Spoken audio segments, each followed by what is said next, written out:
Like, share and subscribe for more videos.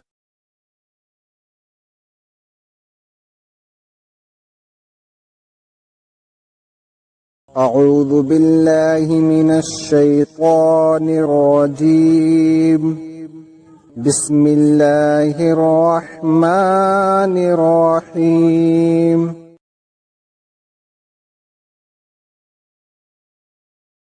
Author's Preface. When so many translations of, and commentaries on, the Holy Quran already exist, a desire for spiritual blessing and grace is not in itself sufficient justification for undertaking a fresh venture in this field. The effort will only be worthwhile if it fills gaps left by earlier works, or satisfies some unmet need felt by those interested in studying the Holy Book. The present work is neither directed at scholars and researchers, nor is it aimed at assisting those who, having mastered the Arabic language and the Islamic religious sciences, now wish to embark upon a thorough and elaborate study of the Quran. Such people already have plenty of material at their disposal. Instead, it is intended for the lay reader, the average educated person, who is not well versed in Arabic and so is unable to make full use of the vast treasures to be found in classical works on the Quran. For this reason, many subjects prominent in the more technical works of Quranic exegesis have not been treated. The principal aims throughout have been to help the reader to acquire a clear grasp of the Quran, to clarify ambiguities which he may encounter in his study, and to solve problems which may arise in his mind. It is for the reader to judge how far these aims have been achieved. Literal translation has been abandoned in favor of a relatively free interpretative rendering of the Quran. This does not imply any objection to literal translation as such. Several distinguished scholars have already used this approach admirably. For example, the translation of Shah Wali Allah in Persian and the translations of Shah Abdul Qadir, Shah Rafi-ud-Din, Maulana Mahmud al-Hassan, Maulana Ashraf Ali and Hafiz Fath Muhammad Jalandhari in Urdu. For this reason, little useful remains to be done in this sphere. There are, however, certain needs which are not, and cannot, be met by a literal translation, and it is to these that this work seeks to respond. Literal translations of the Quran tend inevitably to lack literary force, fluency, eloquence, and stylistic charm. Such lifelessness is incapable of either arousing the reader to ecstasy, stirring his being, making his eyes flow with tears, or raising a storm of emotion within his soul. Literal translations often leave one doubting whether the original book could indeed have been that which challenged the whole world to produce another like it. What filters through is merely the dry husk of its contents, stripped of all literary enchantment. The violent, soul-shaking spirit which permeates the original text is thus evaporated into thin air. This is a serious drawback, for the literary force of the Quran plays possibly as important a role in conveying its message as the teachings themselves. It was the literary quality of the Quran, a quality acknowledged even by its opponents, which first melted the hearts of its opponents, and shook the length and breadth of Arabia like a thunderbolt. Another reason why literal translations fail to inspire the reader is the manner in which they are set for printing. Either the interlinear style is followed or, according to a more recent fashion, a page is bisected and the Quranic text is printed on one half of the page, with the translation on the other half. This practice certainly has its uses, but its drawback is that the reader, being unable to read passages with continuity, often fails to receive their full impact as chunks of Arabic constantly interrupt the flow of his reading. Most English translations of the Quran make particularly lifeless reading because, following the biblical pattern, the translation of each verse is numbered, and begins on a new line. Take any piece of great literature, break it into fragments, put one sentence over another, give each one a number, and then try to read it. It will soon become obvious that the impact is nothing like that created by reading a coherent and continuous text. A further important reason why literal translations of the Quran tend to be ineffective is that the Quranic style is oratorical rather than narrative. If the translator retains the original oratorical style, rather than replacing it with straightforward prose, passages are bound to appear somewhat incoherent. It is well known that the Quran was not originally revealed as a set of written treatises. What actually happened was that various discourses were revealed to the Prophet, peace be on him, in the context of the circumstances and problems which he encountered in the course of his mission. And these he delivered to the people in spoken form. Oral language and style naturally differ greatly from written composition. For example, suppose a person were to write something to clarify a misunderstanding. He would first have to refer explicitly to the misunderstanding, then say things which might clarify it.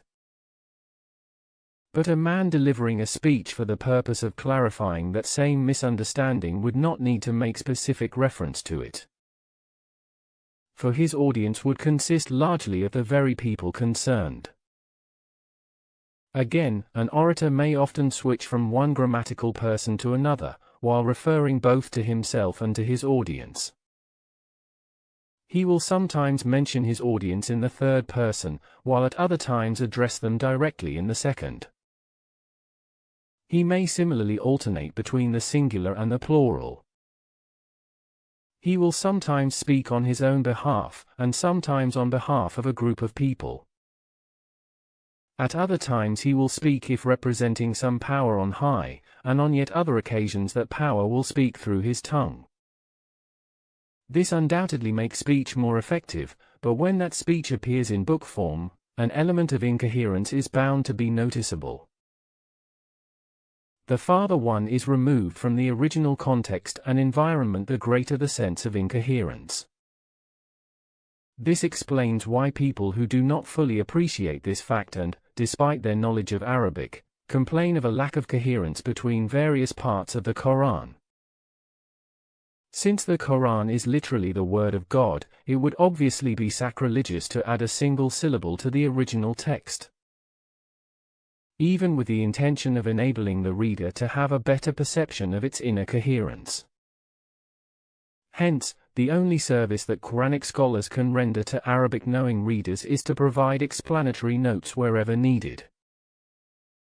However, when we attempt to convey the meaning of the Quran in another language, it seems justifiable to take a little liberty, though exercising the utmost care and circumspection, and replace the oral by the written style, thereby easing the problem of those who have difficulty in perceiving its inner coherence.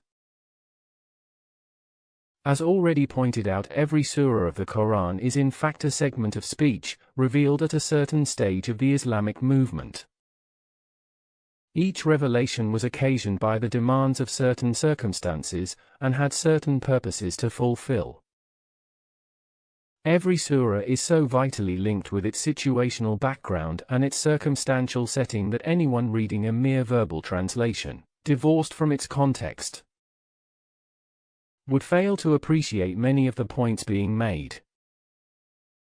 It therefore also seems reasonable to occasionally add a few words in such a way that the translated text reflects the situational context, even if only to a very limited extent, and thus renders the passages more comprehensive and more meaningful to the reader.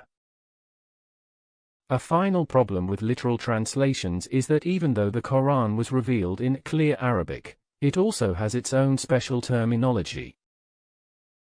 It often uses words with meanings other than their literal ones, and this in itself may give rise to many ambiguities. Take, for instance, the word kafr, which in the Quranic usage has a different meaning not only from its ordinary Arabic linguistic usage, but also from its terminological connotation in the works of later theologians and jurists. In addition, the word is not used uniformly in the same sense throughout the Quran. Sometimes it denotes a state of absolute lack of faith, and sometimes it signifies merely rejection or denial. At other times, it is used for an attitude of ingratitude and thanklessness. It is also used to denote non-fulfillment of certain requirements of faith. Yet again, it is used in the sense that, despite the profession of faith, a person's life at a practical level essentially exhibits rejection and disobedience. The same word is further used to signify external obedience unaccompanied by true inner conviction. If we were invariably to use the word kufr in a language such as Urdu, in which it is currently in use, or its equivalent in other languages, the translation would doubtless be correct. But it might fail to convey the full import of the original, it might even give a wrong impression, or create unnecessary confusion in the mind of the reader. Consideration of these shortcomings has led me to attempt what I would prefer to call an explanatory or interpretative exposition, rather than a literal translation. In other words, I have not tried to render the Arabic text of the Quran into another language. Instead, I have tried to express in my own words, and as faithfully as possible, the meaning conveyed to me by the Quranic passages and the impression they make upon me.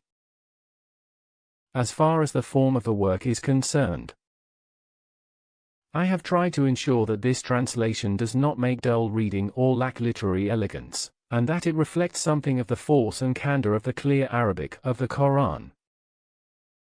I have also tried to help the reader to appreciate the natural continuity of the various parts of the Quranic surah, so that as well as embodying the meaning and purport of the Word of God, this work also mirrors something of its majestic grandeur and literary brilliance.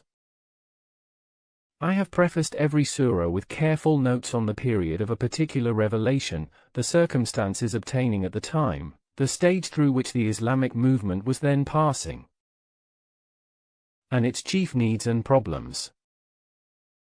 Moreover, wherever specific background information is relevant to the understanding of a particular verse or group of verses, such information is supplied in the explanatory notes.